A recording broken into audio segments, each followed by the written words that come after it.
Esto es el podcast de oro, podcast de oro, podcast de oro.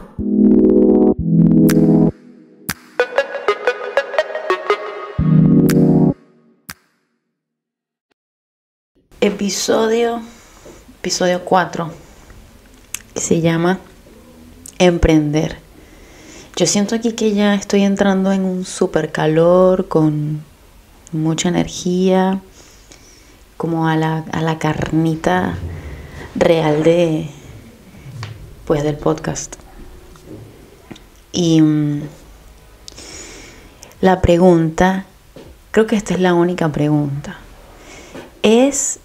¿crees que realmente emprender es para todos? Yo antes de emprender, primero no sabía que estaba emprendiendo.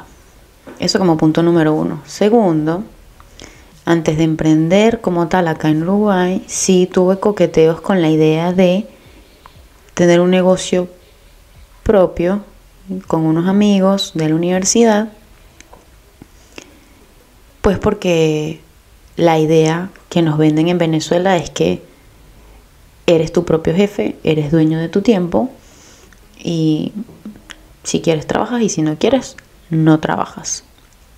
Pues que emprender al final te lleva a que el dinero no sea realmente una preocupación, que puedas gozar de tu tiempo, que puedas elegir lo que haces y con quién lo haces, y pues desarrollarnos más como seres integrales y dejar de cambiar tiempo por dinero. En esos coqueteos que tuve previamente antes de estar acá en Uruguay, pues me di cuenta que era una persona muy metódica, de estructuras, de hacer preguntas, de ir a buscar la información, de entender cómo se hace posible una idea.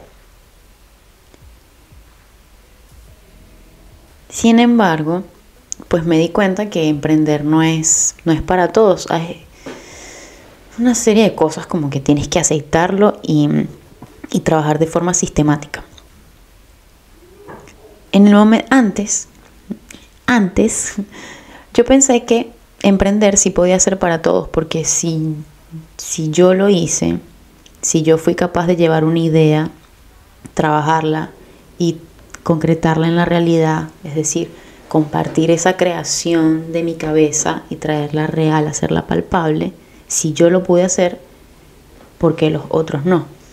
Sin embargo, en este punto, pues pienso que no todos podemos ser emprendedores, no todos están dispuestos a hacer lo que se tiene que hacer. Y no sé si estás de acuerdo. Si no estás de acuerdo, genial, te puedo escuchar. Y si estás de acuerdo, bienvenido al club. A veces cuando pensamos en nuestra realidad de por qué queremos emprender o de por qué queremos llevar una idea de negocio a trabajar, pues los motivos principalmente generalmente son pues por una urgencia económica, que en verdad me pasó. Yo podría categorizarme ahí. Uno de lo que me llevó a emprender era que yo tenía una urgencia económica. Pero eso como motivo, como tal, no te hace ser un emprendedor.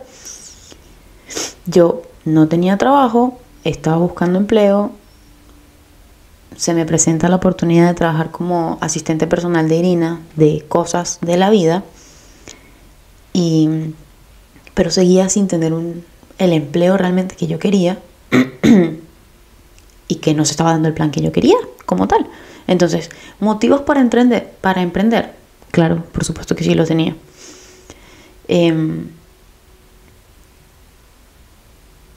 Sin embargo, cuando tú decides emprender, para tú darle forma a una idea, para pasar de acá y hacerlo concreto, palpable, que otros lo vean y lo perciban, tú tienes que invertir energía, tiempo, cabeza, sobre todo si además desconoces el rubro, que en su momento yo desconocía el rubro gastronómico en Uruguay. Bueno, y en cualquier otra parte del mundo, porque yo nunca había tenido un negocio ni había visto de cerca cómo se forjaba un negocio en el rubro gastronómico. Entonces me di cuenta que se iba complejizando, porque a ver, el tequeño no era solamente cortar el queso, amasar, buscar los materiales, hacerlo, tomarle fotos y venderlo, sino había un trasfondo más profundo, que es el de manejarte como en un contexto muy complejo y muy incierto, ¿sí? En el episodio anterior, en el que yo estaba hablando de tequeños, creo que no lo dije con estas palabras, pero a mí hacer tequeños en los primeros meses, a mí eso no me hacía sentir orgullosa por el tema del ego. Pero digamos que en palabras concretas, yo podría decir, es que a mí hacer tequeños, o sea, enrollar, freír y entregar, no era algo que me hiciera sentir orgullosa. Era mi trabajo y el trabajo dignifica, y con eso yo obtenía dinero, pero no me llenaba. No me llenaba porque tenía la mente chica. Entonces, para ser emprendedor, ni tener una idea, que como bien conté, hacer tequeños no fue ni mi idea ni la de mi socia, sino una idea externa que decidimos tomar y trabajar. Esos dos motivos no te hacen emprendedor. Entonces, bueno, tú te estarás preguntando, bueno, pero ¿qué significa realmente entonces ser emprendedor? Esta definición o estas características que para mí definen un emprendedor las tomé de un autor que se llama Fernando Trías de Bes en su libro. Y dice, el verdadero emprendedor es aquel a quien lo incierto procura un especial placer. Es decir, cuando tú emprendes, tú estás como en un mundo de absoluta incertidumbre, y donde tienes que tener la capacidad de adaptarte, de flexibilizar, de innovar, de ver siempre cómo lo hago posible. Porque la realidad es compleja y muchas veces recibes del entorno, no, por aquí tampoco, esto así no se puede hacer.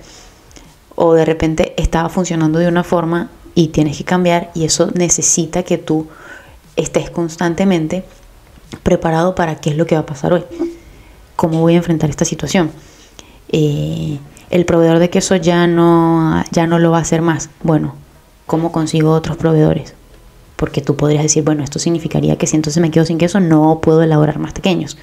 Pues no, es cómo te adaptas, cómo te flexibilizas. Si además capaz eso significa, bueno, capaz que ya no voy a hacer más tequeños de queso, sino voy a hacerlo con otro tipo de queso o con otro sabor que sea dulce, como chocolate. Entonces, tienes que pensar cada minuto cómo vas a resolver de la mejor manera esa situación compleja. Y en los 7 años de Tequeños La Rambla, eso ha pasado un montón de veces.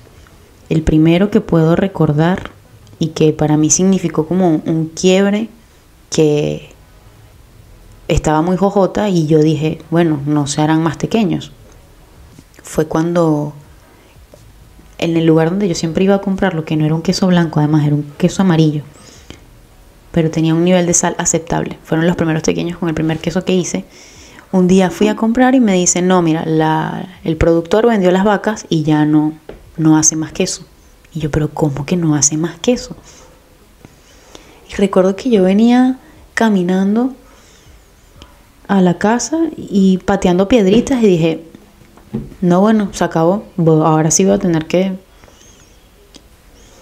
buscar un empleo de verdad. Y hubo un cambio en el momento en el que esto forma parte de una premisa de vida. Cuando usted tenga problemas, usted se los cuenta a su gente, a su entorno, a sus amigos. Porque una cabeza, 2, 3 cabezas siempre piensan más que una. Y hay gente que tiene como esa habilidad resolutiva que te permite ver con otra perspectiva lo que para ti es un problemón, para ellos no. Y bueno, yo conté en la casa que ya no iba a ser más pequeños porque la persona había vendido las vacas y ya no podía hacer más. Y bueno, eso se quedó en la cabeza de una amiga que a las semanas, no sabría decir en este momento cuánto tiempo, consiguió un queso. Y no solo consiguió un queso buenazo para pequeños, consiguió un queso venezolano, un queso que yo no había encontrado. Y eso significó un plus y una nueva inyección de entusiasmo en esos primeros meses de vida de Tequeños La Rambla. Porque finalmente se iba a poder hacer el tequeño de verdad, el tequeño con queso blanco venezolano, con su toque de sal, que realmente iba a encantar más pues a los venezolanos que estaban llegando en su momento, para ese momento en el año 2016-2017 en Uruguay. Así que significó un bajón, lo comuniqué, hubo una especie de receptividad, de buscar solución, y eso llegó. Y eso significó que tuve que adaptar de nuevo, anunciar que el tequeño ahora sí era con queso venezolano de verdad, porque además eso era algo que el venezolano recién llegado preguntaba, ¿pero con qué queso lo haces? Y yo, no, bueno, es un queso uruguayo, pero tiene sal. Y como que se animaban. Pero en el momento en el que apareció ese queso, que esta amiga lo consiguió, significó adaptarlo, flexibilizar el producto, que además se estaba acercando más a lo que realmente es un tequeño venezolano, y a resolver esa situación que para mí fue compleja de la mejor manera. Hay otro ejemplo que en el año 2000, entre el 2019 y el 2020, trabajamos con Uber Eats. Y por la pandemia para Tequeños La Rambla fue muy, muy bueno, fue de mucho crecimiento. La marca sin duda tuvo un proceso de progreso y de expansión tremenda. Y llegó un momento que todas nuestras ventas las derivábamos a las aplicaciones, porque no teníamos servicio de cadetería ni estábamos nosotras dispuestas a hacer entregas por los volúmenes de pedidos que teníamos. Entonces nos iba a demorar mucho tiempo. Entonces ahí volvemos a adaptar, a flexibilizar, pero además con la complejidad después de que en menos de... Es que no sabría decir cuánto tiempo duró Uber aquí. Creo que fue menos de un año. Pero Uber de la noche a la mañana mandó un correo y dijo, nos vamos de Uruguay. Y fue como, ¿qué? ¿Cómo que te vas? El 80% de las ventas de Tequeños La Rambla entraban por Uber Eats. Y nuevamente era mantenerse a flote, mantenerse con ahínco, motivado, pues con la ilusión de que bajo este contexto de absoluta incertidumbre, 2 puntos, que es donde Uber Eats se va y el 80% de mis ventas está ahí, ¿qué voy a hacer? ¿Cómo voy a resolver eso de la mejor manera, con el máximo de mi capacidad, con el máximo de mi entusiasmo, para hacer que, pues para revertir ese resultado, para hacer la diferencia? Y claro que lo logramos. Fue complejo, fue muy complejo. ¿Por qué? Porque la salida de Uber Eats significó que tuvimos que crear una base de datos propia. Porque ahí dijimos, todos los datos que tenemos, todos los números de teléfono o toda esa gente que nos pidió por Uber Eats formaba parte de su base de datos. O sea, eso era de Uber. Uber Eats se iba y no nos iba a dejar eso. Entonces, como Uber anunció con un mes de antelación, si mal no recuerdo, que se iba, dijimos, bueno, ¿cómo hacemos este mes para recabar toda la información de clientes, que la mayor cantidad que podamos, y además ¿qué vamos a hacer para que ellos nos sigan comprando aunque Uber Eats se haya ido? Y creamos nuestra primera web, nuestra primera tienda online. Que a nivel interno eso significó tremendos cambios, con tremendo sistema de gestión de pedidos, de dejar de escribir las comandas a mano y empezar a recibirlas en un sistema que tenía un menú, que tenía unos ingredientes con una lista de precios que estaban integrados. Fue muy tremendo, pero era darte cuenta, o bueno, me hizo darme cuenta que ya no era la oro que estaba haciendo pequeños en el 1x1 sola, sino ya había gente haciendo equipo. Para ese momento que Uber se estaba yendo, hasta mi mamá había participado en el negocio. Estaba Julie, estaba esta amiga que consiguió el queso, Alex, estaba una persona que nos estaba ayudando con la parte administrativa. Y nada, te das cuenta que en cada pico o en cada incertidumbre, en cada contexto complejo que te podría condicionar, mismo la pandemia podía ser un condicionante, pero le buscamos la vuelta, porque bueno, nuestro modelo de negocios de por sí ya era con delivery, y la pandemia lo que hizo fue incentivar esas ventas por delivery. Pero capaz que a nosotros que nos benefició, porque bueno, el modelo de negocio estaba conformado así, pero aún así había gente que tenía locales, restaurantes que recibían comensales, y en este espíritu emprendedor que se tiene, que te obliga a repensarte para mantenerte a flote y con ahínco a lidiar con esa incertidumbre, fue gente que se tuvo que sentar y decir, bueno, si ya la gente no viene a mi restaurante, ¿qué hago yo para llegar a ellos? Bueno, vamos a transformar nuestro menú en viandas sencillas de transportar, en comida que pues fría no sepa mal, si es que llegase fría. O bueno, vamos a aumentar la flota de cadetería para garantizar que nuestro producto llegue caliente. Todo eso es transformación, todo eso es hacer pivote. ¿Hacia dónde me voy para que sí funcione mi idea? Y no simplemente quedarme de brazos cruzados y decir, no, esta pandemia se fue. Ojo, hay situaciones complejas, sí. Y hay gente que en efecto lo intentó y no pudo.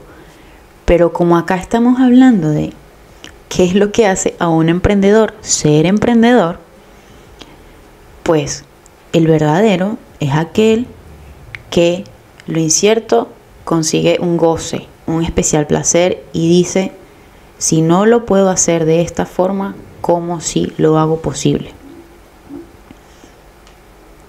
Porque si te das cuenta, hay mucha gente que odia su trabajo, y hay mucha gente que tiene muchas ideas, y hay gente que quiere dejar el trabajo por ir a hacer que esa idea funcione. Pero eso no te hace un emprendedor. Tienes que trabajarlo, tienes que luchártelo, tienes que crear un sistema, tienes que tener inventiva, tienes que innovar, tienes que hacer un montón de cosas. Son muchos elementos que confluyen para que tú como emprendedor seas capaz de materializar esas ideas. Así que la pregunta acá más bien es una invitación a reflexionar y a decir, y a pensar y a compartir, pues, ¿qué crees tú? ¿Cuáles son los elementos que hacen que un emprendedor sea emprendedor? ¿Y qué es para ti alguien que no es emprendedor? Porque hay gente que tiene un negocio propio y puede no ser emprendedor. ¿Se te ocurre algún caso? Piénsalo y me cuentas.